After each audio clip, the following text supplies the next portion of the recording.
아이들을 나라의 왕으로 내세워주시며 희망의 나래를 활짝 키워주시는 경애하는 아버지 김종론 스님에 대한 담없는 고마움이 넘쳐 있었습니다. 고난의 행군이 닥치고요.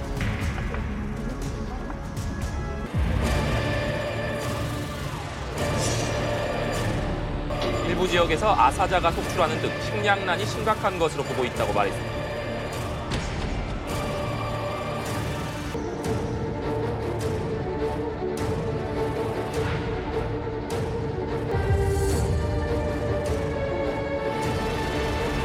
자, 북한에서는 꽃제비였지만 대한민국에 와서 정말 거지에서 왕자로 신분 상승을 하신 분들 오늘 모시고 이야기 나눕니다.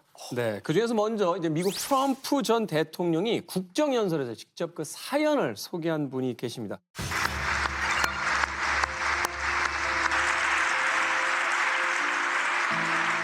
In 1996, Sung Ho was a starving boy in North Korea. Your great sacrifice is an inspiration to us all. Please, thank you.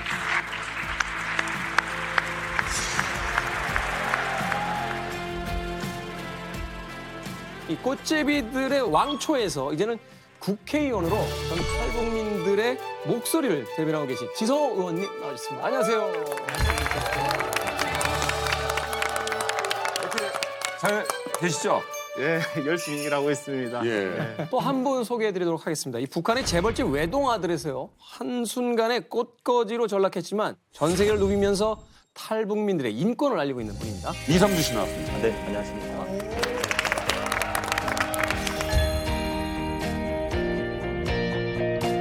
북한에서 왔다면 반응이 어때요? 북한 출신이라고 그러면 주변 친구. 미국에서 사실은 미국에서는 당연히 이렇게 어디서 왔냐 그래서 코리아라고 하면 당연히 사우스 코리아로. 네, 그렇죠. 뭐 주로 제가 많이 받는 질문이 미국에서 어디서 왔냐 그러면 제가 from Korea 그러거든요. 그럼 where 그래요. 그러면 both 이래요. both. 네, both라 그러면 그 친구들이 what 이러거든요. 그럼 그때 이제 설명을 하죠. 사실은 그게 저를 소개하는데 훨씬 더 편했어요. 그러네. 네, 그러니까 제가 누군지를 이 친구들이 각인시킬 수 있는 거. 그래서 저희 학교 딘도 이제 저를 잘 몰랐었는데 갑자기 하다가 저기 보스 코리아에서 온 친구가 있다. 그래가지고 일어나 보라고. 네, 그래가지고 항상 미국에 가면은 이제 북한하고 남한을 다 설명을 하죠. 네. 그 라임이 되네. 사우스, 노스, 보스. 멋있어요. 네, 그렇습니다. 이 두 분은 워낙 오래전부터 이제 이만금의 식구셨다라고 하니까. 그렇죠. 그런데 오늘 처음으로 이제 소개해드릴 분이 계십니다. 이분 무려 방송 데뷔 24년 차신 분이고요. 북한에서 석고피를 능가하는 프로 탈출러 꽃제비였습니다. 그리고 현재는 대한민국에서 본인의 이름을 딴 영상 제작사를 하고 계십니다. 전충일 씨를 모셨습니다. 반갑습니다. 현재 제 이름으로 남철미디어 회사를 운영하고 있는 전충일입니다. 근데 방송국에서 24년 차라는 게 무슨 말이에요? 제가 어릴 때 99년도에 그러니까 꽃제비 칠 당시에 중국에 왔을 때 버스를 탔어요. 그 버스에 한국 취재분들이 타셨던 거예요. 그분들 통해서 한국 뉴스에 제가 잠깐 나왔었던 적이 있어요. 신기하다. 그러니까 한국 기자들이 있었던 거예요, 네네, 거기에? 맞습니다. 버스에. 네, 몇 살이었어요? 그때가 13살 때였습니다. 13살. 꽃제비라는 말이 원래 러시아 말 어디서 왔다고요?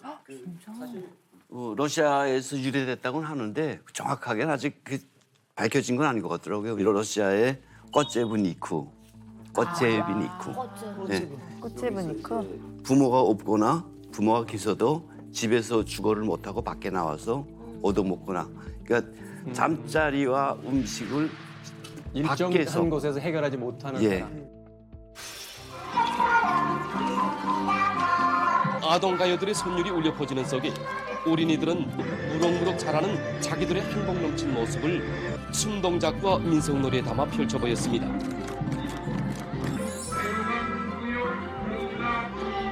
북한에서 이제 부유층 자제들이겠죠. 아이들을 나라의 왕으로 내세워주시며 희망의 나래를 활짝 키워주시는 경애하는 아버지 김종론 스님에 대한 담없는 고마움이 넘쳐 있었습니다.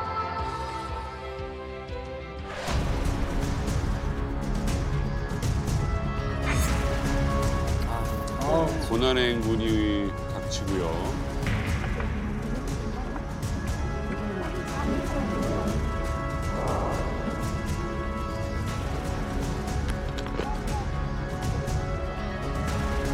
아무튼 없니? 니 몇 살이? 어? 15? 저게 15살이니까요. 제가 실수를 할 수밖에 없는. 진짜 애기 같다.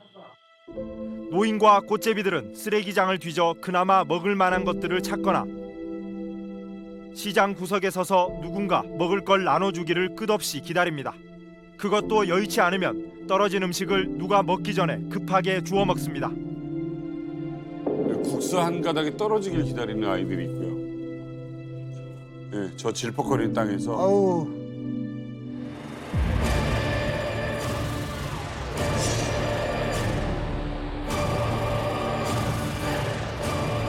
일부 지역에서 아사자가 속출하는 등 식량난이 심각한 것으로 보고 있다고 말했습니다.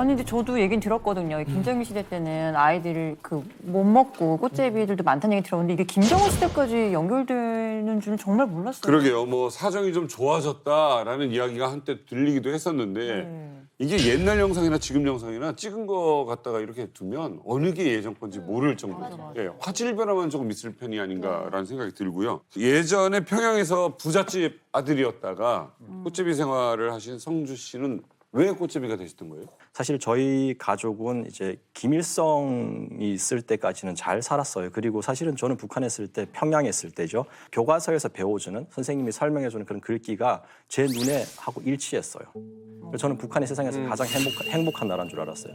북한은 범죄도 없고 살인도 없고 뭐 총살도 없고 정말 깨끗한 나라. 그래서 깨끗한 나라로 믿었죠.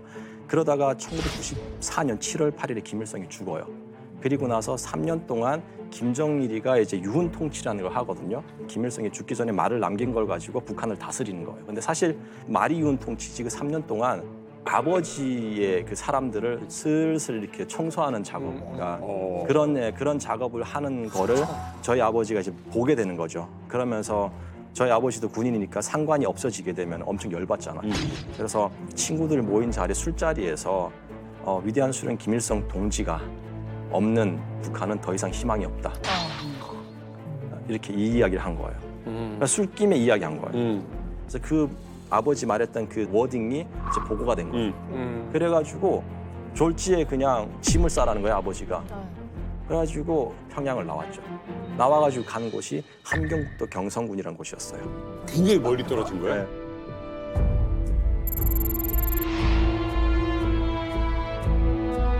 근데 평양에서 기차를 타고 좀 가니까 다 내리라는 거예요. 그래서 기차를 갈아타야 된대요. 기차를 딱 갈아탔는데 기차에 어떻게 그 추운 겨울에 창문이 없는 거예요. 기차에? 기차에 창문. 영하의 날씨에도? 비닐방막으로 되고 있고 그리고 객차 안에 딱 들어갔는데 그 의자를 다 드러낸 거예요, 사람들이. 의자 그 농게 자리를 차지하니까 다 드러내 거기에 빼곡빼곡 다 앉아 있는 거예요. 그렇게 하고 가면서 제가 아버지한테 물었어요. 아버지 우리가 지금 어디 가냐 하니까 아버지가 딱 하시는 말씀이 지방에 가서 한 1년 정도 살다가 다시 평양으로 올라올 거다. 아버지는 그거를 믿으셨어요. 왜냐하면 아버지가 숙청된다라고 생각 안 하고 잠시 혁명화 간다라고 생각하셨거든요. 혼나는 거다.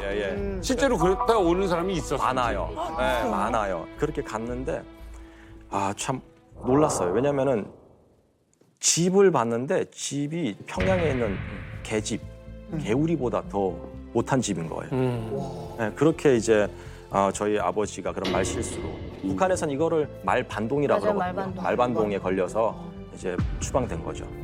지방에 있던 현실은 갭 차이가 엄청났을 것 같은데 어떠셨어요? 엄청났죠. 왜냐면 저희가 지방에 갔을 때 더 충격이었던 것은 아버지가 이제 저를 새로운 학교에 인민학교에 이제 저를 편입시켰는데 교장 선생님이 종을 땡땡땡 치더니 학생들 다 이제 운동장에 모이게 하는 거예요. 그리고 나서 교장 선생님이 이런 말씀을 하세요. 3교시가 끝나고 총살 구경을 간다는 거예요. 총살 구경을 간다는 거예요. 총살 구경. 그러니까 제가 저도 그렇게 놀랐어요, 정말. 그래가지고 제가 그 친구한테 짝꿍한테 영화 개봉했냐 물어봤어요. 영화 보러 가느냐 하니까 아니래요. 정말 총살을 보러 간다는 거예요. 아니, 믿기지 않아가지고 그냥 친구들이 뭐 노래 부르고 줄 맞춰서 걸어가니까 저 따라갔는데 재수가 2명 있었어요. 여자, 남자가 있었어요. 그리고 저희는 키가 작으니까 아이들을 제일 앞에 쪼로로 앉히는 거예요. 그러니까 앞에 가린 것도 없이 그냥 재수가 있는 거예요. 잘 보이라고 그냥. 네, 그리고 나가지고 보이부 지도원이죠. 3명이 나오더니 그 여자한테 먼저 총을 쏘는데 한 사람이 3발씩 쏘는 거예요. 한 명이 9발을 받았어요. 제목은 간단해요. 중국으로 탈북을 해가지고 중국에서 남조선 선교사를 만났대요. 그리고 새로운 사상을 북한에 들여왔대요. 반역죄, 탕탕탕탕, 9발. 저학년도 그거 11살이었어요. 11살이었어요. 5살 때도 보여요. 11살요. 그 애기 엄마들이 애기 없고 장마당에서 나오면 장마당 길목을 아예 막아버려요. 그래서 그 사람들을 공개총살 현장으로 몰아요. 그래서 애기 엄마가 애기를 이렇게 뒤에다 업고도 이렇게 눈을 막아주면 보현이 와가지고 아이한테 똑바른 거 가르쳐줘야지 왜 눈 가리냐고 막 이 엄마의 정치적을 뭐라고 해요. 그래서 오히려 보게. 이게 90년대 중반에 아이들에게 본격적으로 보여주기 시작했을 때가 94년도 권한행군 오고 김정일의 정권을 잡으면서 공포 통치가 시작됐거든요. 네, 네. 그때 이제 아이들에게 이 총살 장면을 보여주면서 너네도 끽하면 죽을 수 있다라는 공포심을 심어준 건데 국제사회가 그때만 하더라도 아연실색했어요. 못 믿었었어요. 근데 어느 정도냐면 아까 오빠가 구경 간다라고 하잖아요. 북한의 아이들은 진짜 구경 가요. 네, 처음엔 무서워하다 나중엔 구경 더 가요. 슬픈 게 제 주변의 친구들은 총 빵빵 쏘면 거의 탄피가 날리잖아요. 네. 탄핀을 기념품으로 맞아요. 목걸이 만들고 막 그래요. 아니 그렇게 하다 보니까 아이들이 어떻게 변하냐면요. 총이 땅 쏘면 탄피가 나고 앞에 그 탄두죠. 탄두가 나가면은 사람을 관통하고 벽에 가서 박히거든요. 애들이 그걸 파내요. 왜냐하면 왜 그러냐면요. 이게 사람이 미친 거예요, 완전. 왜냐하면 그걸 보면은 무서워서 애들이 눈을 감아야 되는데 그걸 못하게 하는 거예요. 그런 걸 보고 나가지고 저는 그 다음날 학교 안 갔어요. 그때 제가 아버지한테 가서 밥도 못 먹고 계속 구역질하고 토를 하니까 먹은 것도 없는데 그러니까 어머니가 왜 그러냐 해서 제가 어머니한테 이야기했죠. 사람 2명 죽이는 걸 봤다. 엉엉 울었어요. 그러니까 어머니가 무슨 소리냐. 옆집에 가서 물어보는 거예요. 그러니까 옆집 아줌마가 그게 한두 번, 그러니까 첫 번째 아니라 계속 반복되는 거래요. 한 달에 거의 한 번씩. 일상이라는 거예요. 평양 시내에는 없던. 네, 그래가지고 아버지한테 이야기하니까 아버지는 알고 계셨어요. 그럼. 근데 아버지가 하시는 말씀이 그러면 어떻게 하겠냐 저한테 그러시길래 제가 내일부터 아버지 따라 산에 가서 나무하고 약촉해야겠다고. 아유, 그래서 그 이후부터 이제 학교를 안 갔죠. 네.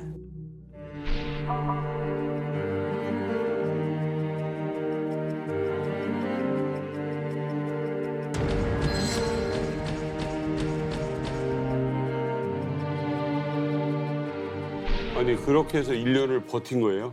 그렇죠. 아버지랑 같이 이제 버틴 거죠. 1년을 버텼는데 소식이 없는 거예요. 그래서 그때 아버지가 이미 눈치를 채셨어요. 그래가지고 아버지가 그때 저한테 그러시더라고요.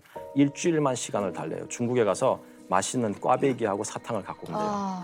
그래서 제가 아버지한테 가지 말라고 했지. 왜냐면은 제가 총살하는 걸 봤잖아요. 중국 가다 잡히면 이거는 혁명화 기간 동안에 또 죄를 범하면 이거는 그냥 가중처벌이 되는 거예요. 그래가지고 아버지가 그렇게 하고 이제 집을 떠났죠.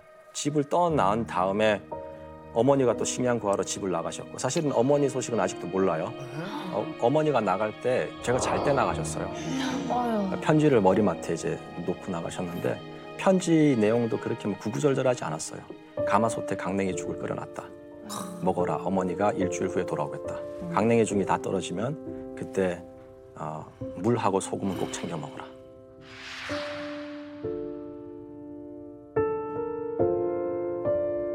그리고 나서 한 이틀 되니까 너무 배가 고파가지고 그때부터 물하고 소금을 먹는데 사람이 영양 상태가 안 좋은 상태에서 물하고 소금만 먹으면 몸이 부어요. 풍선처럼 부어요. 그때 처음 이러다 죽을 수 있겠구나라는 그런 두려움이 들더라고요. 그래서 그때 제 친구 집에 갔었죠. 나중에 이제 그 친구하고 같이 꽃제비를 하게 되는데 그 친구 집에 가가지고 처음 음식을 달라고 했어요. 음식을 달라고 하니까 이 친구가 저를 데려간 곳이 장마당이었어요. 장마당에 데려가서 저한테 그러더라고요. 여기가 너 식당이다 그러는 거예요. 무슨 말인지 이해가 안 됐어요. 네 친구가 훔쳐먹던 덮쳐먹던 빌어먹던 이제부터 네가 알아서 해라. 처음에는요 빵 하나 좀 주세요라는 말이 입에서 안 나오지. 한 번도 안 해본 거기 때문에 창피함이 있는 거예요 마음속에. 자존심도 있고. 그래가지고 어떤 아주머니가 빵 파는 데 가가지고 가만히 서서 한 2시간 정도 서 있었어요. 빵만 쳐다봤어요. 아주머니가 빵을 두 조각을 주더라고요. 먹고 나가지고 그 다음날 또 그 자리에 갔어요. 안 주시더라고요.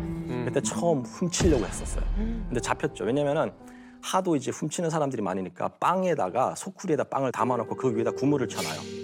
그럼 손은 들어가는데 빵을 잡으면 손이 커지잖아요. 못 나오는 거예요.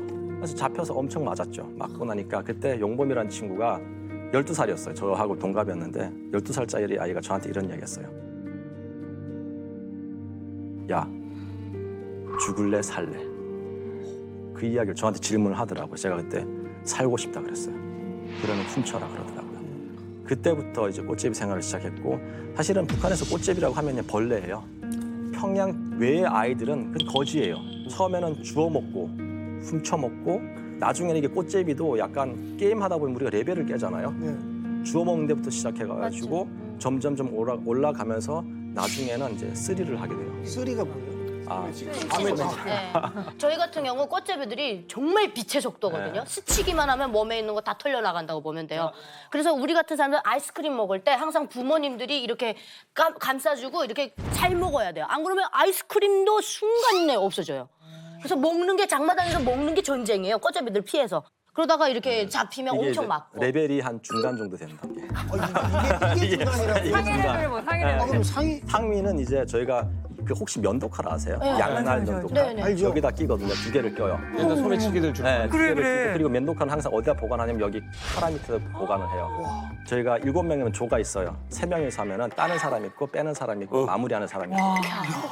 근데 왜냐면은 한 사람이 하면 100% 잡혀요. 그치. 100% 잡혀요. 그렇기 때문에 따고 지나가면서 살짝 그 사람의 시선을 분산을 해놔요. 그리고 꺼내면서 이 사람의 시선을 다시 2차적으로 분산을 해요.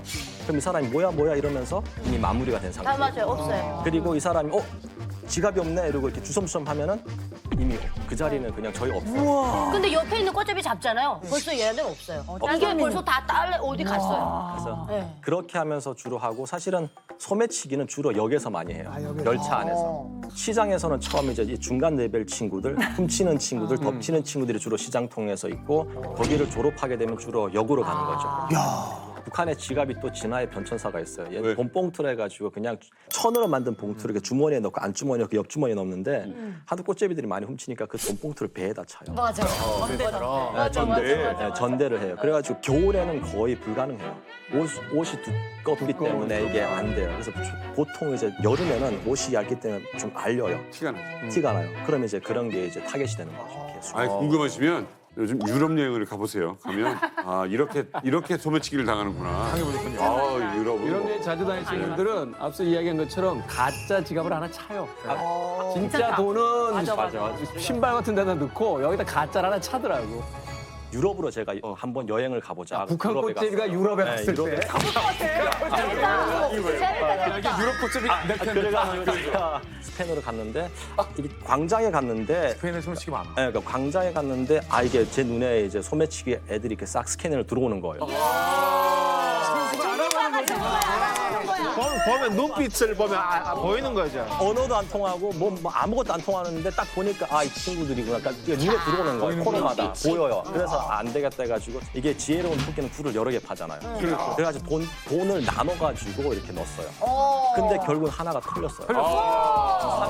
400파운드. 어디서 털린지 모르게 털렸어요? 모르게 털렸어요. 이놈들이 썸맨 모델하고. 그래가지고 제가 그때 엄청 열받았는데 집에 들어가가지고 제가 곰곰이 생각해보니까 내가 이때까지 털었던 거를 그냥 위로가 됐어요. 손충희 씨는 꽃제비를 어떻게 하게 됐어요? 저 같은 경우에는 사실 꽃제비가 하게 된 게 돼지풀 때문에. 돼지풀이요? 네. 돼지풀이 뭐예요? 돼지풀 있어요. 말 그대로 돼지가 먹는 풀인데 저랑 아버지가 같이 살고 어머니랑 동생이 함께 살았었는데 갈라서 살았었거든요. 이불 돌기 위해서. 네. 그때는 진짜 학교도 못 다니고 하루는 나무하러 갔다 오고 하루는 뭐 나무를 패서 청진장마당에다 팔고 뭐 그런 일을 했었거든요. 그러던 도중 저희 아버지가 돌아가신 거예요. 그래 아버지가 돌아가시고 저 혼자서 그렇게 먼저 살았었는데 살던 도중 저희 동생이 어머니가 데리고 떠났었잖아요. 근데 떠났다가 어머니도 나름 사정이 있었겠죠. 동생을 이렇게 버려두고 네 가신 거예요. 그걸 저희 동네에서 행방꾼 그 하시는 분이 보시고 저 충일이 동생이네 하고 데리고 오신 거예요. 데리고 온 걸 보니까 아까 좀 전에 영상 보셨던 것처럼 아이들이 막 완전 영양실종 걸려 있고 딱 그 상태였거든요. 저희 동생이. 정말 네 그걸 보면서 그때는 어머니도 많이 원망했었고 솔직히 아버지하고 저를 두고 갔을 때는 원망을 안 했거든요. 어머니를. 왜냐하면 그분도 살아야 되니까. 근데 동생을 버리고 동생이 그렇게 꽃제비를 치다가 영양실조에 걸려서 온 걸 보니까 진짜 어머니도 원망스럽게 되고. 그렇죠. 네. 동생까지 오다 보니까 또 삼촌이 저희를 데려다 키웠어요. 아, 삼촌? 네, 친삼촌이 있었거든요. 같은 동네. 저는 그래도 그냥 나무상사 할 수 있었으니까 나무상사 했었고 동생은 돼지풀을 뜯으러 다녔었거든요. 여기는 사료를 다 먹이잖아요. 네. 근데 북한에는 뭐 솔직히 사람 먹을 것도 없는데 뭐 돼지한테 사료를 준다는 거는 말도 안 되는 소리가 하다 보니까 풀 뜯어서 많이 먹였었거든요. 사람이 먹는 것이 이제 사료보다 이제 못한 것을 먹고 그렇게 하면 생활하다 보니까 돼지에게는 먹을 것이 없는 거죠. 그러니까 돼지가 원래 풀 먹고 사는 짐승은 아니거든요. 근데 풀 먹으면서 억지로 키우는 거예요. 아니, 근데 돼지를 어떻게 키워 지금 사람 먹을 집에서 것도 집에서 이제 키우는데 돼지가 풀을 먹어요? 잘 풀 먹는데 먹어요. 그 돼지가 지금 그 가치로 따지면 우리로 말하면 뭐 시골에서 이제 뭐 아파트 가격만큼이라도 될까요? 진짜요? 거의 이제 그 돼지 한 마리가 집을 이제 시골집을 팔아서 돼지 한 마리 가격이 안 나오는 거예요. 재산이네. 그러니까 큰 1호 재산인 거죠. 맞죠? 저희 삼촌에게는 또 돼지가 네 중요했으니까. 삼촌네 돼지. 네. 삼촌의 돼지지. 그러니까 눈치 보이니까. 그쵸. 그래서 왜 꽃제비가 되는 거예요, 돼지풀 때문에? 제가 청진에 나무 팔러 가잖아요. 그러면 제일 좋아하는 여기로 말하면 아이스크림이죠. 북한에서는 까까오라고 하거든요. 근데 그 까까오를 제가 엄청 좋아했었거든요. 근데 까까오를 사가지고 가려고 하면 까까오가 다 녹아버리잖아요. 그러다 보니까 돼지풀 뜯으러 가야 되는 동생을 함께 데리고 청진 그 시장에 같이 까까오 나간 거예요. 사주려고. 이거 그 못 들고 오니까 동생들이 주고 싶은 거야. 형이. 먹으니까. 그 상황에서도 동생이. 네.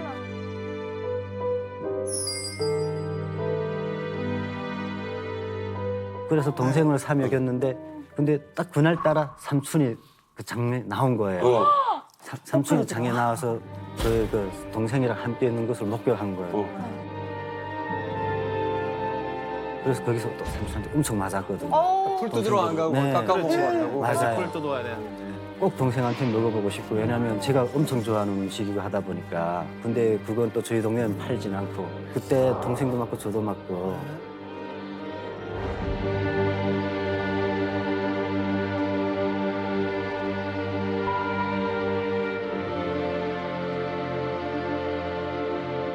자, 근데 전충희 씨. 네. 청진으로 가서 뭐 나무 팔고 뭐 하다가 이제 끝내는 이제 꽃제비 생활이 시작이 돼요. 근데 청진이라는 데는 그래도 큰 도시죠? 네, 청진은 큰 도시. 처음엔 청진역에서 꽃제비를 했었고요. 그러던 중 저 같은 경우는 또 북한의 대형단 책임비서라는 영화가 있어요. 그걸 보고 대형단에 한번 가보자. 네, 대형단에 가면 영화 속에 그런 내용이 있어요.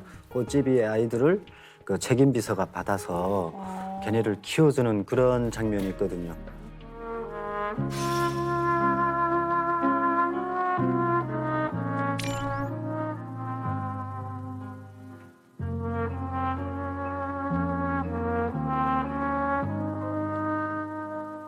안녕하십니까. 방랑자들을 도안정국으로 호송하는 중입니다. 호송? 무슨 죄를 진 총각들이라고 호송이? 됐어. 동문 가보. 아저씨, 응? 우리를 쫓아내나요? 일하기 싫은 사람은 갈 대로 가도 좋아. 우린 일하겠습니다. 어?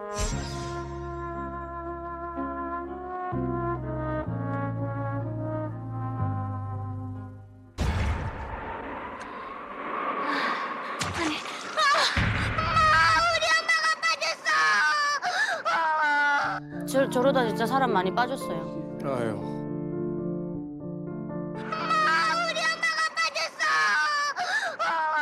여보, 우리 집에도 딸이 생겼어. 내가 여기 오느냐? 엄마. 저걸 보고 찾아갔구만. 아유, 저걸 믿으면 어떡해. 너무 순수하다. 엄마, 얘는 누가 같이 내리면서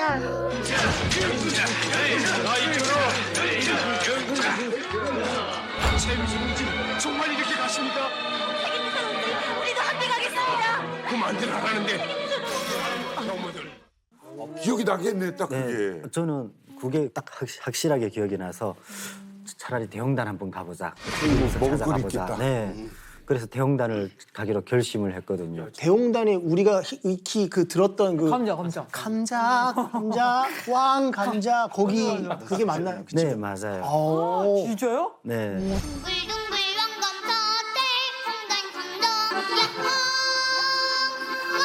아 귀여워.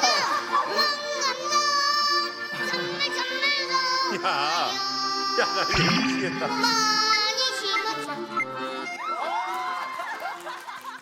청진에서 대웅당 굉장히 멀지 않아요? 그렇죠. 엄청 멀죠. 청진에서 대홍단까지 가려면 일단 저는 무산으로 해서 갔거든요. 무산까지는 그래도 기차가 있어요. 무산에서부터 연사까지는 날이 좀 저물기 시작할 때부터 걸었는데 령을 몇 개 넘고 또 연사 쪽에서부터는 서비스 차, 그러니까 북한에는 화물차를 여기서 버스처럼 타고 다녀요. 네, 근데 뭐 그때 당시 저희 같은 경우는 돈이 없잖아요. 그래서 서비스차가 떠날 때 뒤에 매달려서 가곤 했었거든요. 그렇게 가고 해서 대형단까지 도착을 해서 대형단 책임비서를 찾아가려고 했었죠. 네. 갔더니 그 책임비서가 있던가요?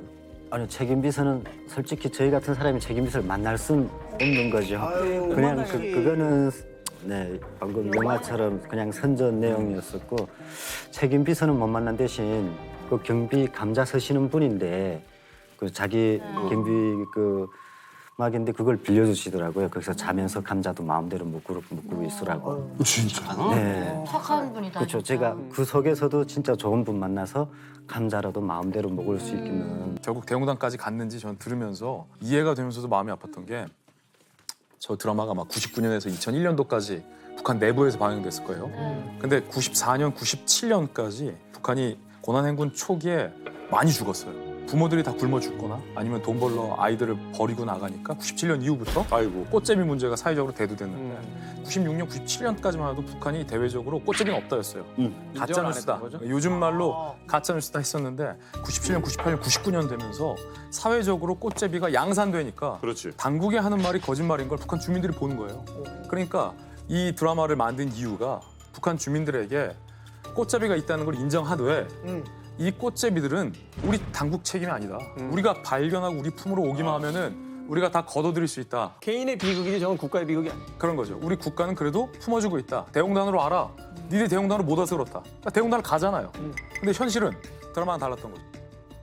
아 근데 진짜 궁금한 게 또 전충일 씨 얘기를 들으니까 계속 그럼 감자를 먹으면서 대웅단에 계속 계셨던 거예요? 근데 감자를 구워 먹으며 살았는데 한 일주일 정도를 소금도 없이 감자만 구워 먹으니까 사람이 진짜 입술이 다 터갈라지고 네, 감자만 또 먹으니까 아 다시 청진에 가자 그러던 찰나에 친구들을 만났어요. 그 친구들도 저랑 똑같이 대형단 책임서 영화를 보고 대형단에 찾아온 거예요. 네. 그걸 믿는구나. 그래서 그 친구들 만나가지고 그 친구들은 2명이서 왔었거든요. 그래 또 꽃제비들끼리 또 서로 막 반가워하고 야 이제는 같이 다니자 해서 걔네랑 같이 다녔어요. 3명이서. 무리가 되는구나. 네. 동지지만. 그래서 3명이서 같이 다니던 도중 그 꽃제비 하는 친구 중 한 명이 예전에 한번 중국에 갔다 온 적이 있는 친구였던 거예요. 근데 그 친구가 그러는 거예요. 저기 건너가면 중국 가면 잘 먹고 잘 산다 뭐 이런 소리도 있었고 너가 좋아하는 흰쌀밥도 마음껏 먹을 수 있다. 그래서 그 친구 따라 처음으로 두만강을 건너게 된 거죠. 대형단을 통해서. 1999년 13살 때 전충희 씨 이 사진을 어떻게 가지고 있죠? 이게 중국에 와서 선교사님을 만나서 네. 그래? 아니 좋아요는 페북도 아닌데 어떻게 받으셨어요? 그러니까 위에는 구독이 써 있나요? 그러니까 구독과 좋아요. 북한식 SNS처럼. 저 위에가 원래는 하나님이 좋아요 이거예요. 네. 중국에서 한 몇 달 있다가 찍은 거긴 그렇지. 하죠. 그러니까 살이 올라. 네. 맞아. 볼살이. 그렇네.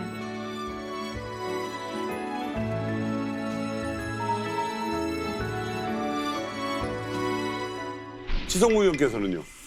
뭐 제가 살던 곳은 뭐 탄광촌이고 하다 보니까 배고픔은 이제 늘상이었고 꽃제비 아이들도 이제 굉장히 많았었고 그 당시를 이제 뭐 생각한다면 뭐 어디 큰 전쟁을 한번 치른 듯한 그 안에만의 공화국 뭐 이랬던 기억이 납니다. 꽃제비 생활을 해보셨어요? 저도 꽃제비 했죠. 꽃제비 이제 왕초까지 했었습니다. 왕초까지.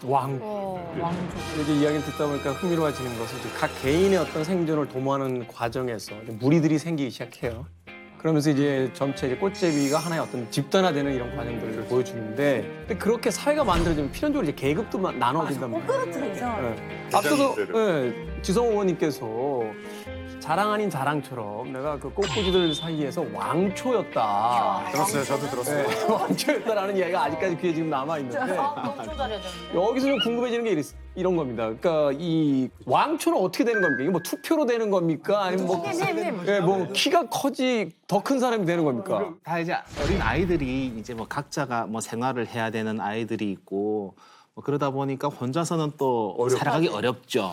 왜냐하면 대상해야 되는 사람들이 성인들을 대상해야 돼, 어른들을 대상해야 돼. 그 사람들이 핍박으로부터 이제 살아남아야 되고 매 맞지 않고 살아남아야 되고 하니까 그게 무리가 이제 형성이 되는 거죠. 근데 더 어린애는 더 매 맞고 막 그 안에서 권력 투쟁이 그보다 더 심각할 수가 없어요. 근데 이제 괴롭히는 거죠. 그러니까 괴롭힘을 이제 계속 당하다 보면 이 화가 나는 거죠. 그러니까 그래서 야, 안 되겠다, 손 봐야 되겠다 이제 싶어가지고.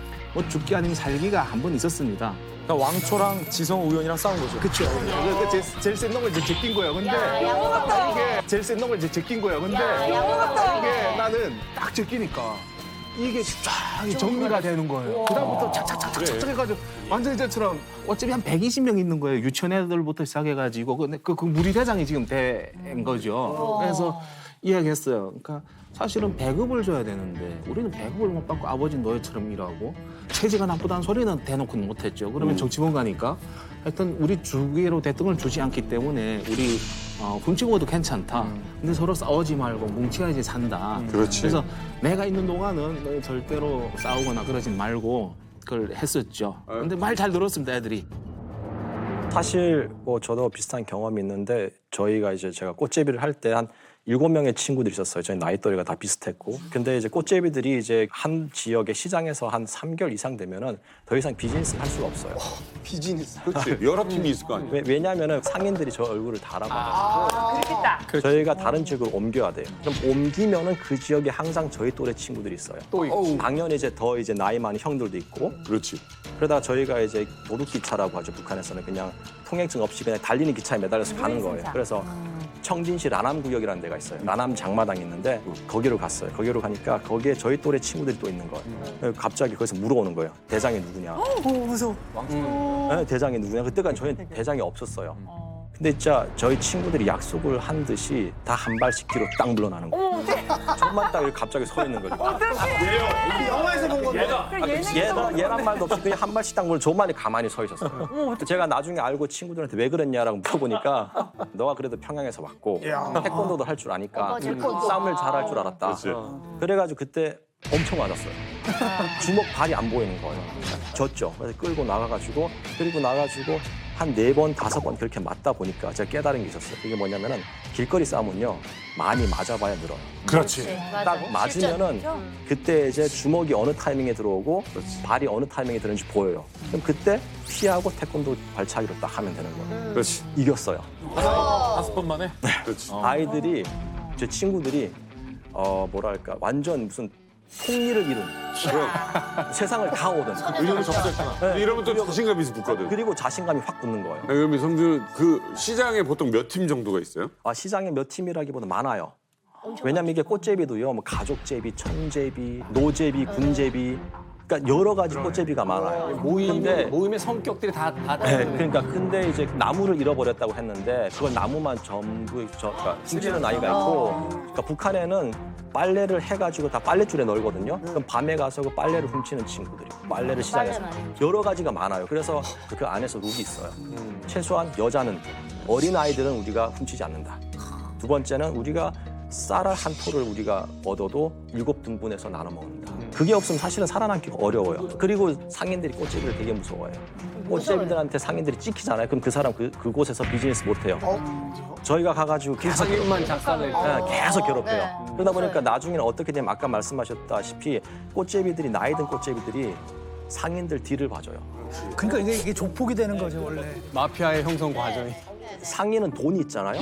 그러면은 나이가 많은 뭐 군제비라든지 노제비 이런 사람들이 그 상인을 봐주다가 불법적인 행위를 했어요. 누구를 때려가지고 경찰서에 잡혀갔어요. 분주소에 잡혀갔어요. 그러면은 그 상인이 돈을 가지고 분주소 소장한테 뇌물을 주는 거예요. 그러면은 이 꽃제비하고 상인은 형하고 아우가 되는 거예요. 그렇게 카르텔이 형성이 되는 거예요. 아니 근데 어린애들이 돈을 훔치는 게 아니라 진짜 당장 입에 먹을 게 없어가지고 먹고 살려고 그러는 거잖아요. 그렇죠. 뭐 오죽했으면 그렇게 했겠습니까? 네. 뭐 어린아이들에게 무슨 죄가 있겠어요. 뭐 저 역시도 이제 꽃제비 왕초하면서 마찬가지였고 제가 살던 이제 탄강촌에는 20여 정치 운수용소가 있었는데 그곳에서 매일같이 석탄이 생산돼서 나와서 화력발전소로 갔죠. 그 과정에 사람들이 식량배급을 받지 못하다 보니까 그 석탄을 훔쳐가지고 시내 나가서 팔면 뭐 옥수수 조금 바꿔먹고 화물열차가 뭐 떠날 때는 이제 뛰어내리고 뭐 사실은 어린 아이들인데 그런 이제 험한 일을 이제 했어요. 부모님이 있는데?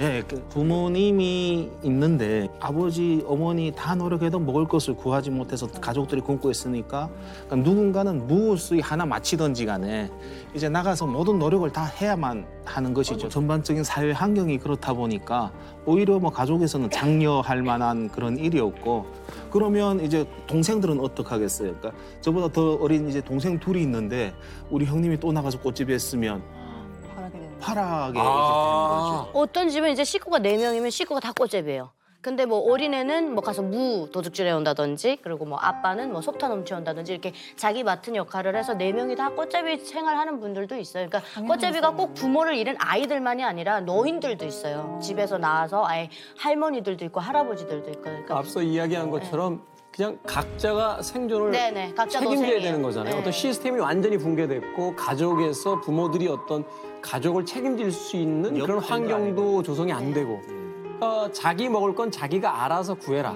네. 뭐 이런 시스템이 된 건데 아까 이제 그 기차에 올라타고 내리는 이야기를 너무 그냥 가볍게 하셔서 그게 무슨 우리가 정차한 기차를 타고 내리는 게 아니잖아요. 이게 달리는 기차인데 어린아이의 몸으로서 그게 가능했을까요? 또 많이 다치시는 분들이 계셨을 것 같은데. 사실은 가능해서 하는 것은 아니고요.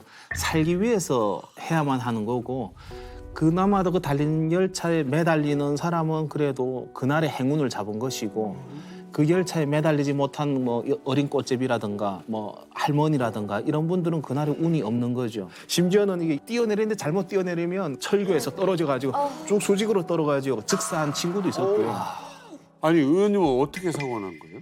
저는 이제 석탄을 이제 훔치다가 어머니하고 여동생하고 함께 석탄을 이제 훔쳤는데 며칠을 이제 먹지를 이제 못한 상황이었고, 예, 그것도 낮에는 이제 또 군인들이 보니까 새벽에 이제 며칠에 한 번씩 그런 이제 찬스가 맞으면 나오는데 잠도 못 자고 석탄을 주어야 했고 먹지를 못했고 자루를 도착해서 뭐 그냥 메고 내릴 수 있는 것이 아니라 훔치는 거기 때문에 도착하자 자루를 그 달린 열차에서 떨고 가지고 그곳으로 다시 가서 이제 석탄을 다시 주워 먹어야 되는 상황인 도착 거죠. 전에 그러니까 한적한 데 던져놓는 던지고 그리고 이제 내리려고 했을 때 정신을 잃은 겁니다. 그러니까 정신을 잃었는데 그 뭐랄까요 이제 어떻게 상상을 못하는 그 환경이 이제 눈에 이제 들어오게 되는데 눈을 떠 보니까 제가 이제 그 철길 철로하고 철로 사이에 누워져 있는데.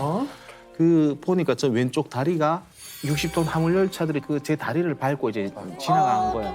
그러니까 그 당시 제가 14살인가 밖에 안 됐으니까 이걸 어떻게 표현을 못 하겠고 심지어는 이제 숨을 쉴 수가 없는 겁니다. 그러니까 이게 날숨을 쉴 때마다 피가 폭폭폭 나가는데 숨을 이렇게 둘숨을 쉬려면 확 막혀가지고 이게 숨을 이제 못 쉬겠는 거죠. 근데 이제 그보다 더 힘든 거는 그날에 뭐 영하 이제 뭐 한 8도, 10도 이제 되는 날씨다 보니까 이 잘려 있는 이쪽 그 살에 붙어 있는 쪽으로는 그 찢어지는 듯한 냉기가 들어오고.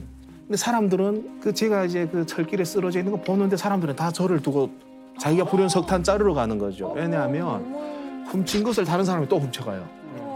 먼저 간 사람이 훔쳐가고 하니까 사람들이 다 이제 뛰어 넘어가는데 그때 들었던 생각이 아 피가 다 빠지면 나는 이제 살 수가 없다는 생각이 들었고 죽는 것이 이제 무서워서 그럼 피를 이게 막아야 되겠다고 봤는데 이 손가락도 이제 철길에 이제 잘려가지고 여기도 막 드렁드렁 이제 매달려서 양쪽으로 피가 나는데 왼쪽 다리와 왼쪽 팔이. 한 손 가지고 손에 피를 잡아야 될지 다리에 피를 잡아야 될지 이게 지금 분간이 이제 안 되고 하니까 그 짧은 시간에 그 수많은 생각이 이제 돌아가는데 그러니까 우리 말하면 필름이 지나가듯이 어려서부터 행복했던 시간이 쫙 지나가고 그다음에 공포가 이제 드는데 아버지가 보고 싶고 어머니가 보고 싶고 동생들이 보고 싶고 죽는다는 게 무서운 거죠. 울고 있는데 동생이 12살밖에 안 됐는데 어머니는 그 철길 따라 계속 가면 오빠가 나오니까 찾아가라 했는데 얼마 가지도 않았는데 지금 오빠가 지금 철길에 쓰러져 피바다가 됐는데 도와주는 사람도 없고 밤에 그런 거죠. 울면서 이게 지금 어떻게 해야 되냐고 난 무서워서 지금 12살짜리 5학년짜리 너무 무서워가지고 그러면 어떻게 해야 되냐고 하는데 너무 춥다고 하니까 그 누더기 옷 같은 거 이제 목도리 했던 거 그걸 해가지고 다 벗어서 이제 덮어주고 죽지 말라고 또 동생이 철도 막 관계자를 우리 오빠 살려달라고 막 울며 돌아다니고 이렇게 하다 보니까 철도 관계자가 나와서 이제 저를 그 뭐 시체를 이제 싣는 그런 리어커 같은 데서 싣고 이제 병원으로 이제 가는 상황이었죠. 저희 어머니는 그 리어커를 또 빌려가지고 그 석탄을 담으려고 아무 상황도 모르고 뭐 그냥 오다가 막 애가 우는 어떤 애가 막 이제 죽겠다고 우는 소리가 들리니까 보니까 다리가 잘렸고 막 지금 상황이 지금 형편이 없는 거죠. 그래서 막 울면서 차라리 내가 이렇게 되지 이제 어떻게 이 세상을 사냐고 병원에 갔는데 그때 아마 새벽 몇 시가 된지는 모르겠습니다. 새벽 1시나 2시나 뭐 아마 그렇게 됐지 않았을까 싶었는데 병원은 큰 병원인데 수술을 할 수 있는 상황은 아니고 그러니까 수술을 못 한다는 거죠.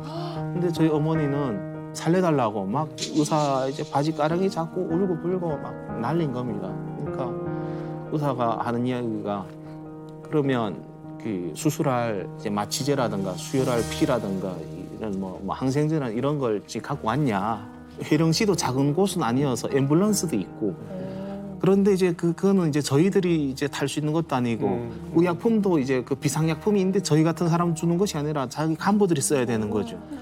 근데 저희 집에 이제 뭐 그걸 살 만한 돈이 없으니까 그러고 이제 살았던 거 아닙니까? 그 없다.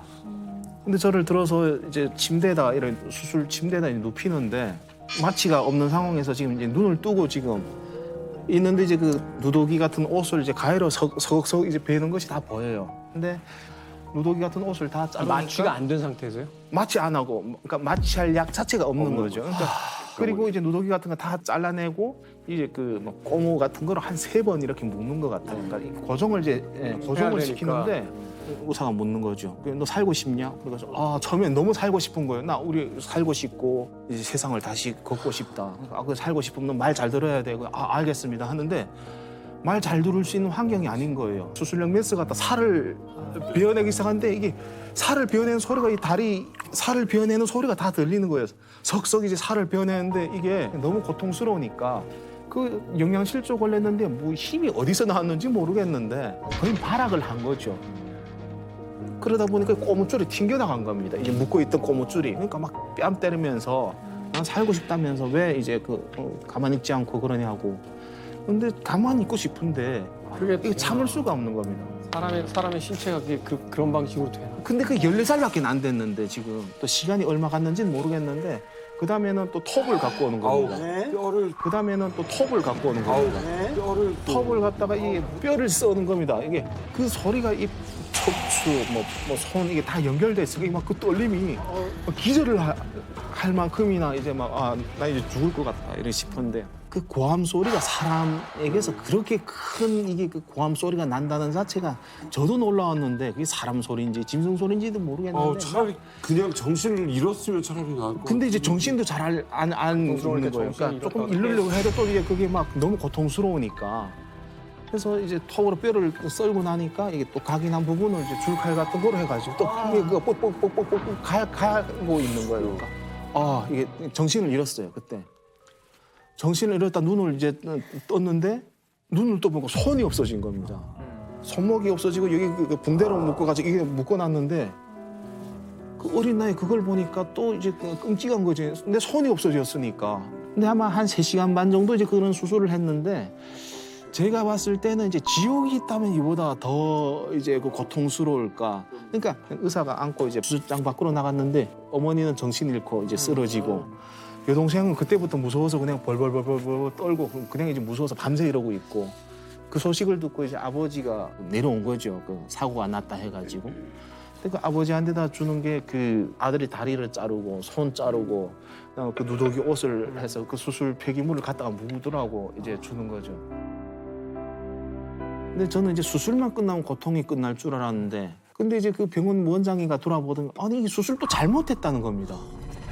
그러니까 이제 수술 또 해야 된다는 거예요. 근데 저에게는 뭐 수술을 더 하겠다 말겠다 할 수 있는 저에게는 의지가 없고 또 수술장에 들어가서 이제 그 원래는 이제 뭐 관절 뼈가 있었던 것도 빼고 또 톱으로 썰고 심줄 또 자르고 또 봉인하고 이런 수술을 이제 또 했던 거죠. 그때는 마취했어요? 그때도 마침 없고. 아 이게 말이 되냐고요. 그리고 이제 그나마 병원이면 먹을 것은 있을 거라고 부모가 저를 이제 병원에다 맡겼는데 이게 그 멀건 이제 밀가루로 된 이제 죽을 줘요. 그러니까 그런 그 급식 그 한자 급식으로 해가지고 근데 그것도 한 며칠을 이제 가니까 없는 겁니다. 그러니까 그냥 이제 퇴원을 시켜버리는 거죠. 그걸 줄 수 있는 환경도 아니고 하니까 그냥 그래서 뭐 집에서 이제 다리가 이제 썩어나는 그 고통에서 이게 뭐 항생제라든가 이런 걸 맞아야 되는 거고 진통제를 맞아야 이제 아프질 않은데 근데 우리는 먹을 건 없고 그걸 살 돈도 없고 하니까 뭐 어떻게 해야 돼 이제? 다음 날이 되니까 이 다리가 벌써 이게 뭐랄까 이게 부어가지고 균 감염 염증이 시작되는 거예요. 그러니까 체온이 엄청나게 올라가죠. 북한 체온기가 41도까지인가 있어요. 그 체온기가 그 끝에 더 올라 못 갈 정도가 돼 있고 고열이 그러니까 마지막에는 그냥 시체처럼 그 방 구석에 있는데 그 살 썩은 그 악취가 엄청난 겁니다. 뭐 이제 집으로 오니까 사람들이 아버지 공장 사람들이 와가지고 어차피 얘는 못 사니까 그냥 큰 아들은 이제 포기하고 살아남은 애들이라도 이제 먹여 살려야 되지 않겠냐. 근데 제가 지금 듣고 있어요. 아직 목숨이 붙어서 지금 아직은 숨이 안 넘어갔는데 그 어른들이 그런 이야기를 하는 거죠. 그러니까 너무 세상이 싫었고 어른들이 너무 이제 야속한 생각이 들었는데 아버지가 그러더라고요. 지금 듣고 있으니까 그런 이야기를 하지 말라고. 우리 집안 일이니까 사람이 이제 어떻게 목숨이 붙어 듣고 있는데 그런 이야기를 하냐. 그러니까 저도 이제 슬펐죠. 슬펐는데 뭐 먹을 것도 없었어요. 근데 저희 그 10살 뭐 그 정도 된 남동생이 있었는데 진짜 그 장마당 앞에 가서 가만히 앉아 있는 거죠. 사람들이 먹다가 가끔 버리는 그 국수면을 이제 하루 종일 주워가지고는 걔는 나를 그걸 이제 내 입에다 넣어주고 얘 자체도 굶어 죽게 생긴 거죠. 그 영양실조가 얼굴이 다 부어 있는데 그게 얼마나 먹고 있었겠어요. 그 음식인데 북한에서는 최고의 음식인데 애들 심리가 그게 입에 이제 들어가고 싶은데 그걸 안 먹고 갖고 와서 씻어가지고 저 입에다 넣어주는 거예요. 형님 죽지 말고 이제 살아서 살아라고. 한 7개월이 되니까 그래도 이제 살아남았고. 북한이 얼마나 지금 낙후된 사회냐면 최초의 마취약이 개발이 된 게 200년 전이에요. 그러니까 의료시설이나 그 환자들에 대한 어떤 상태가 200년 전의 시대를 살고 있다는 거예요, 지금. 그때만도 못한 거예요. 그렇죠. 그때만도 못한 거죠, 오히려. 그러니까 이게 사실은 같은 2023년을 산다고 하지만 어떤 공간성에 따라서는 이게 사실은 18세기를 살고 있는 사람들의 그 환경 속에서 지금 살고 있다는 거니까. 참. 팔다리를 잃으셨잖아요. 그 뒤로 기차만 보면 놀래서 도망가셨겠네요. 온 가족이 다 움직여도 이제 먹고 살기 힘든 곳인데 그러다 보니까 제가 들었던 생각은 가족을 위해서는 나도 무언가 하지 않으면 눈치가 보여가지고 그 와중에 나도 이제 무언가를 해야 되겠다고 싶어가지고 목발은 짚어야 되는데 한쪽은 손이 있으니까 목발은 짚는 거고 한쪽은 손이 없으니까 끈으로 이제 목발을 묶어가지고 그리고 다시 나간 것이 화물열차인 거예요. 그런 게 도둑질이라고 그거밖에 없으니까. 그래서 이제는 그것도 이제 건강치 않잖아요. 그러니까 그냥 애들이 훔치고 가면 땅바닥에 흘린 것을 이제 그런 게 매달 있으면 줬다가 또 제일 늦게 도망가잖아요. 목발 짚고 있으니까. 그럼 호송하는 사람들이 잡히면 그냥 사정없이 두들기는 거예요. 목발을 이제 심지어 부러뜨려 버려요. 그리고 이제 내리 쫓아요. 그럼 그다음에는 집에까지 목발이 없으니까 퐁퐁 뛰어가야 되는 거예요. 그러니까 울다가는 또 가다가는 울다가는 가다가는. 그래서 그때 들었던 생각이 나는 무슨 운명을 갖고 태어나가지고 이렇게 이제 천덕꾸러기로 살아야 되며, 그리고 우리나라가 천국이라고 하는데 누가 우리가 이제 천국이며, 더 나가서는 우리가 이렇게 사는 것을 다른 나라 사람들은 알기를 할까. 근데 사실은 저도 이제 힘든 게, 그러니까 이게 그 트라우마인 겁니다. 그래서 대한민국 와서도 그냥 싹 잊어버리고 그냥 새로 리셋하고 이제 새롭게 살려고 했는데, 지금도 지성호, 제2, 제3의 지성호가 북한에 살고 있으니까.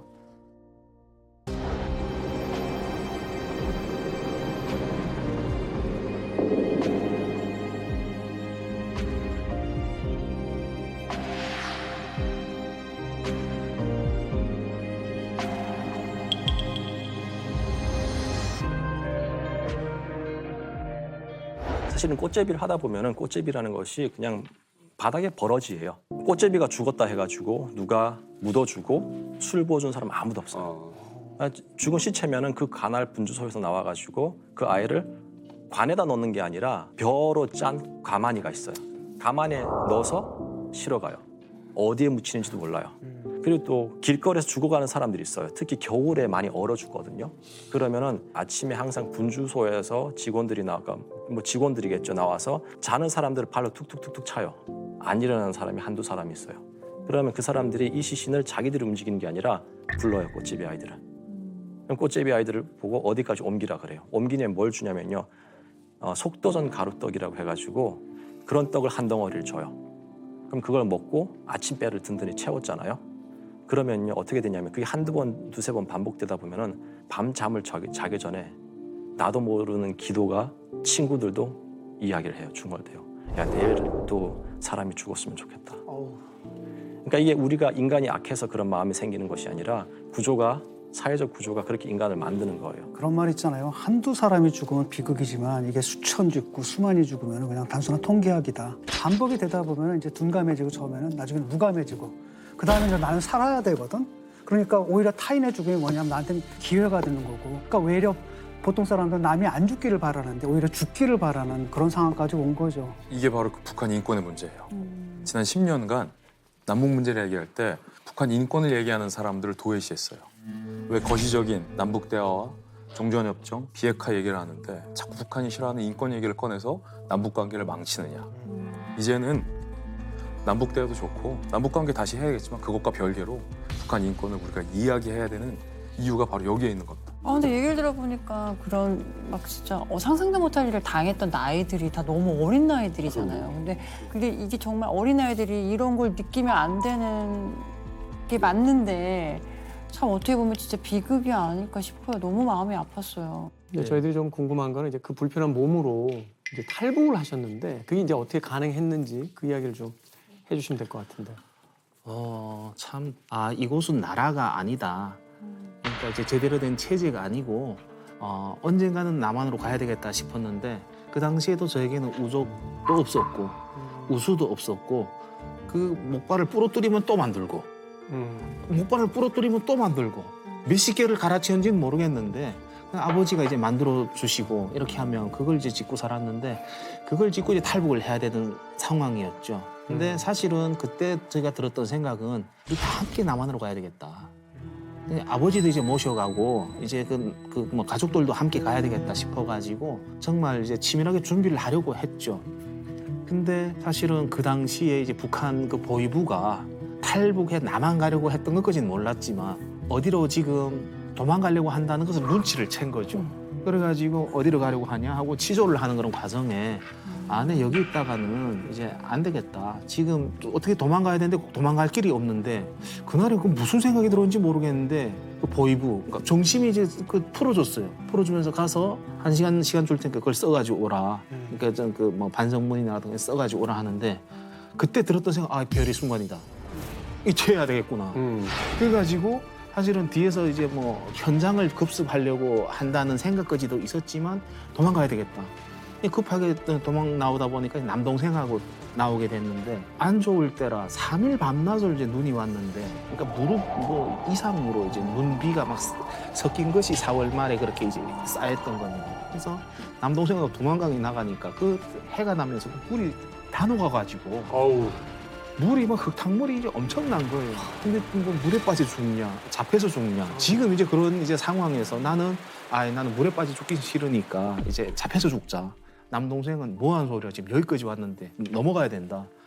그러다가 이제 결론적으로는 두만강에 들어갔는데 목발 짚고 있다 보니까 물살이 세니까 물에 시간겨가지고 그래가지고 새까만 밤에 지금 떠내려가고 있는데 흙탕물을 먹고 이제 물에 올라갔다 내려갔다 하는데 군인들이 총 들고 지키고 있잖아요. 좀 자는 친구들도 있고.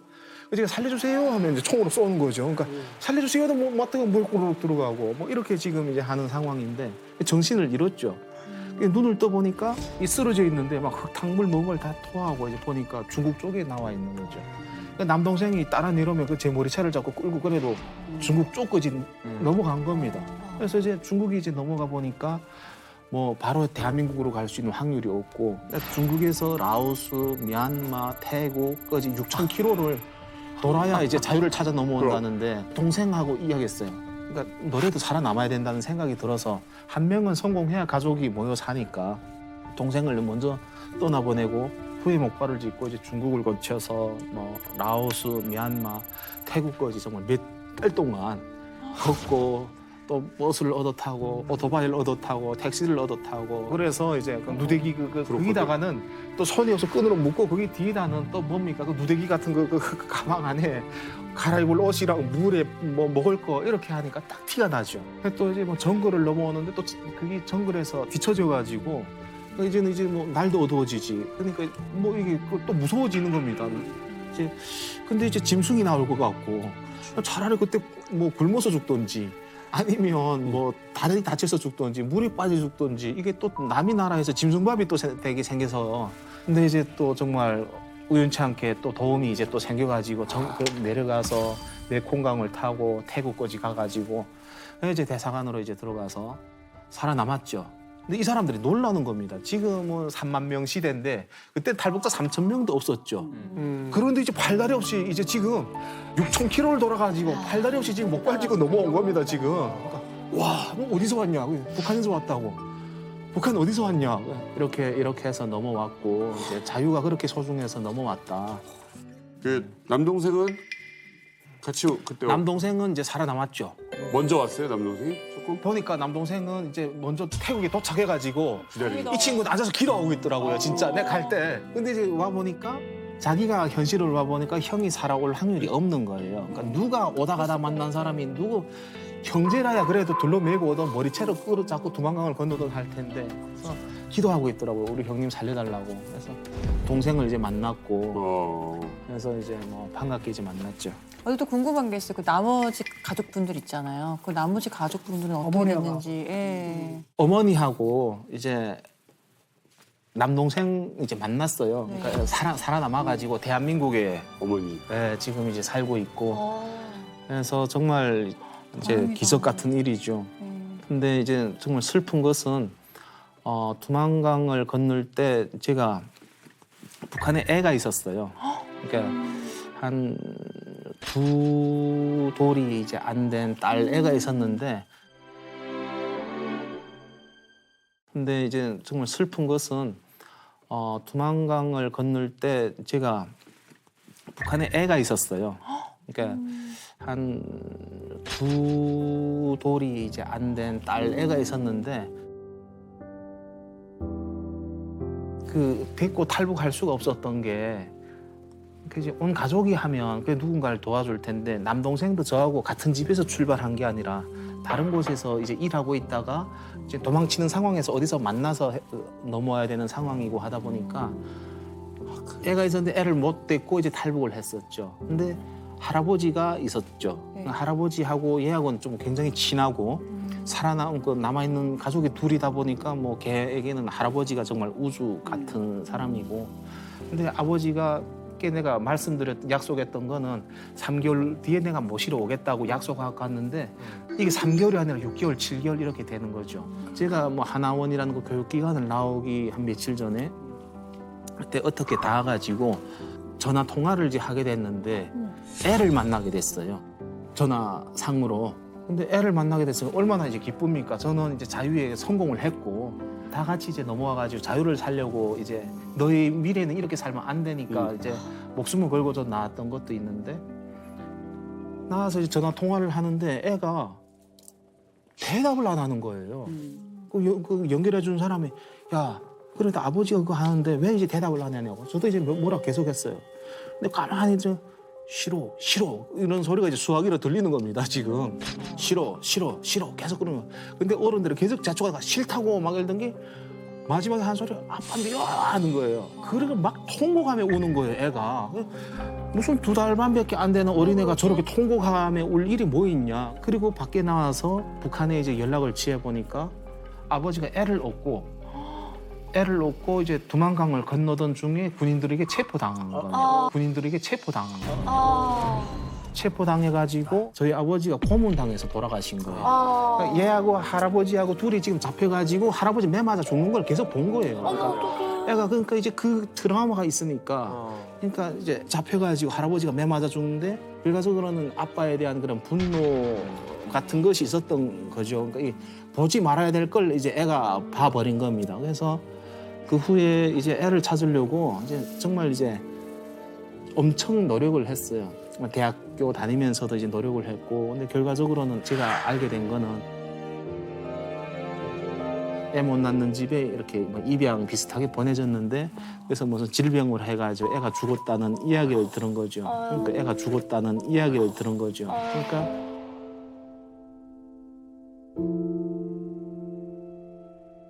어찌 보면 이제 왜 내 한테는 이런 이제 고통이 있나.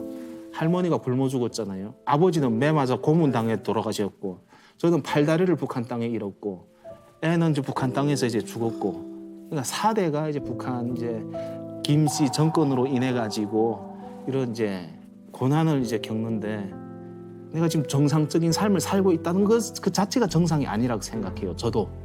제가 트라우마가 이제 몇 개가 있는데, 수술하는 트라우마가 있다고 말씀드렸죠. 기차에 대한 트라우마가 있다고 말씀드렸죠. 세 번째로는 아기를 안지 못해요. 최근에 남동생이 아기를 낳았어요. 남동생이 아기 낳아, 형이 안아봐 하는데 진짜 동생, 그러니까 안지를 못하겠는 거예요. 그러니까 조금 이제 무서워가지고 안지를 못하겠는데, 그러니까 애가 어릴 때 그걸 이제 놓고 나와가지고, 그러니까 이제 뭐 동생도 이 방송 보면 이제 형이 왜 그거 하는지를 좀 봤으면 좋겠어요. 애기들을 이제 안지를 못하겠는 거예요. 그 트라우마가. 이제 그걸 겪으며 이제 살고 있습니다. 그런 상황을 겪으며 살고 있습니다. 조금 적응하기에는 쉽지는 않으셨을 것 같아요. 너무 달라서. 사실은 저는 한국에 왔을 때 가장 어려웠던 게 공부였어요. 공부? 네. 그렇지. 수학, 영어, 국어. 그 공부 중에서도 가장 어려웠던 게 영어였어요. 영어가 너무 어려웠어요. 왜냐면 저는 영어를 그때 한국 와서 처음 봤거든요. A, B, C, D 이거를 처음 봤어요. 그럴 수 있지. 그리고 이제 또 어려웠던 게 친구들하고 이제 그 코드가 안 맞는 거예요. 제가 한국에 왔을 때 17살이었어요. 근데 제가 나이도 속이고 고향도 속이고 중학교 1학년으로 들어갔어요. 고향이 어디냐라고 친구들이 물어보니까 그때는 이제 북한 사투리가 있었으니까, 억양이 있었으니까 강원도 정선. 예, 이만갑 나오기 전에 다 저랬어. 예, 그래서 어디서 왜 그걸 정선이라는 곳은 그러니까 그렇게 하고 친구들하고 대화를 하려고 해도 계속 핀트가 안 맞는 그렇지. 거예요. 이해는 되는데 강원도 어느 날 뭐, 친구들이 막 갑자기 도토리 이야기를 하는 거예요. 그래서 야, 이거 나 아는데. 도토리는 이제 참나무에서 나는 거잖아요. 그래서 제가 그래가지고 제가 친구들한테 야, 도토리는 참나무에서 나고 그걸로 묵 해 먹을 수 있고 막 이런 이야기 했으니까 친구들이 갑자기 딱 술 얘기하고 막 목미 이러면서. 그러더니 이제 친구가 하나둘씩 떨어져 나가더라고요. 뭔가 이상하지. 가장 공부가 어려웠잖아요. 근데 제가 가만히 생각해 보니까 도전해서 극복할 수 있는 어려움이면은 도전할 수 있을 것 같아요. 북한의 문제는 아무리 도전을 해도 극복이 안 되는 그렇죠. 어려움. 그래서 공부를 정말 해야겠다. 그때부터 이제 공부를 하기 시작했죠. 어떤 일을 공부하신 거예요? 사실 저는 이제 분쟁 분석 해결이라고 이제 그 미국에 있는 카터스쿨 조지 메이슨 대학교에서 지금 하고 있고요. 제가 주로 하는 연구 분야는 지속 가능한 화해, 공존 그리고 평화 건설 관련된 모델링 작업을 지금 하고 있습니다.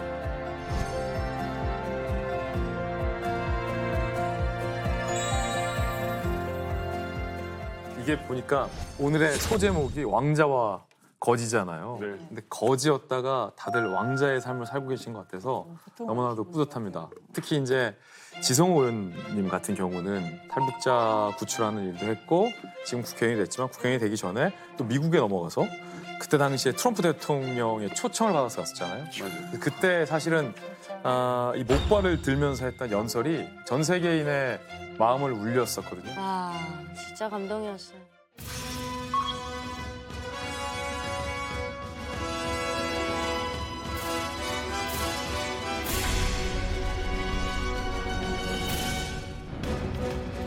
We are joined by one more witness to the ominous nature of this regime.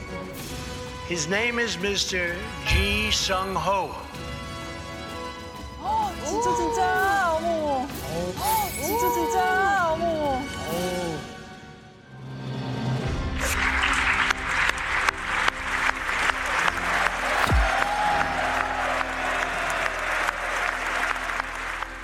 제가 짚고 넘어왔던 목발입니다. 짚고 넘어왔. 오. 어떤 원비어 부모님도 계셨나요? 전 세계 여야가 다 일어났고. 평생 이제 잊을 수 없는 그런 영광입니다. 얼마나 많이 울었는지는 이제 기억이 안 나고요.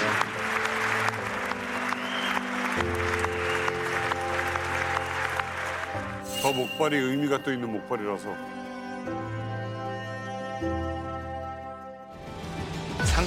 상상할 수 없는 그렇게 이제 크고 정말 지금 놀라운 자리에 이제 섰습니다. 그리고 이제 정말 북한 주민들을 제일 많이 사랑해 주셔서 이제 너무 감사합니다.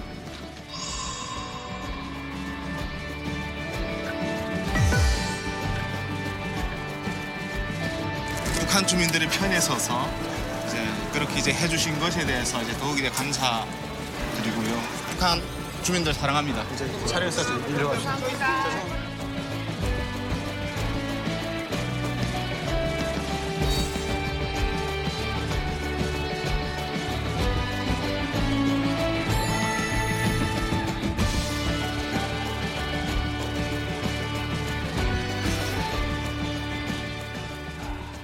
참 이제 저는 삶이 기적이라고 생각합니다. 북한에서 살아남을 수 없는 환경에는 살아남았고 탈북해서 성공할 수 없는 이제 몸 상태를 가지고 살아남았고 대한민국 땅에서 단돈 5만 원 가지고 정착을 시작해가지고 두 다리 두 팔도 아닌 한 다리 한 팔 가지고 제가 오늘 이 자리까지 왔는데 그것은 이제 기적이라고 생각하고 그 기적은 이제 정말 우리 대한민국 국민들이 이제 만들어 주셨다고 생각합니다. 그래서 마지막으로 제가 드리고 싶은 말씀은 그렇게 가기 위해 한 이제 탈북자들을 자원으로 생각했을 때 우리는 반드시 정말 우리 최고의 그 결과를 만들어낼 것이고 우리 사회 비용으로 생각했을 때는 정말 미래가 어둡다고 생각합니다. 기회가 된다면 탈북민들이 이 땅에서 잘 살아남아서 3만 4천 명이 버는 돈이 북한 GDP를 넘었으면 좋겠어요. 제가 공부를 하면서 지금까지 쭉 한국에 살면서 느끼는 게 인권이라는 것은 지극히 개인적이면서 이타적인 게 인권인 것 같아요. 왜냐하면 북한에서 있는 사람들 아프다고 말을 해도 들어주는 사람이 없잖아요. 하지 마세요라고 말을 해도 안 들어주잖아요. 그러면 누군가는 이 사람들을 위해서 목소리가 돼야 되는 거예요. 지원도 하고 있고 지금 그렇잖아요. 그래서 그런 상황이 왔을 때 여기 앉아 계시는 분들이 인권이 탄압받을 때 아파요 하지 마세요라고 말을 못하는 상황에서 누군가는 말해줄 수 있어야 된다는 거예요. 북한 사람들을 위해서가 아니라 나를 위해서 그들의 인권에 관심을 가졌으면 좋겠어요. 어떤 분이 그런 이야기 하시더라고요. 인권이란 마치 의료보험 같은 거다. 지금 내가 당장 쓸 것이 아니지만 그 세금 내듯이 그 보험료를 낸 것이 결국 나에게 돌아오듯이 옆에 사람의 인권이 보장받을 수 있다면 당연히 나도 인권을 보장받을 수 있는 거니까 나의 인권을 위해서 옆 사람의 인권을 보장해야만 된다고 그 얘기를 하시더라고요. 박성호 씨. 네. 오늘의 적합한 노래 한 곡 불러주세요. 민요. 갑자기? 어렵지? 까먹었어요. 이거 못하지? 여덟성도 괜찮아요. 뱃노래라는 게 있습니다. 뱃노래요? 뱃노래가 그 노를 젓지 않습니까? 노는 이제 팔로 젓는데 우리 지성호 의원님의 배는 팔로 젓는 노가 아니라 정신으로 마음으로 젓는 노라고 생각을 합니다. 그래서 정말 그 태평양보다 먼 그 길을 잘 이곳 대한민국까지 오셨는데 앞으로도 멋지게 항해하시라고 뱃노래 한 곡 성우에게 성우가. 예, 성호에게 성호가. 허기야 디어 차 허야 디야 허기야 차 뱃놀이 가잔다.